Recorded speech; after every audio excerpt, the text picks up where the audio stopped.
ਅੱਜ ਮਾਰਨਿੰਗ ਉੱਠ ਗਈ ਸੀ अर्ਲੀ ਕਿਉਂਕਿ ਅੱਜ ਮੌਸਮ ਬਹੁਤ ਵਧੀਆ ਸੀ ਐਂਡ ਮੈਂ ਕੱਪੜੇ ਵੀ ਆਪਣੇ ਵਾਸ਼ ਕਰਨੇ ਸੀਗੇ।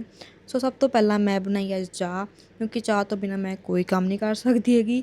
ਦੈਨ ਨਾਲ ਗਰਮ ਕੀਤਾ ਸੀਗਾ ਗਾਰਲਿਕ ਬ੍ਰੈਡ। ਦੈਨ ਮੈਂ ਸਾਰੇ ਕੱਪੜੇ ਵਗੈਰਾ ਪਾ ਦਿੱਤੇ ਸੀਗੇ ਵਾਸ਼ਿੰਗ ਮਸ਼ੀਨ ਦੇ ਵਿੱਚ ਐਂਡ ਛੱਡਤੇ ਸੀਗੇ ਧੋਣ ਵਾਸਤੇ।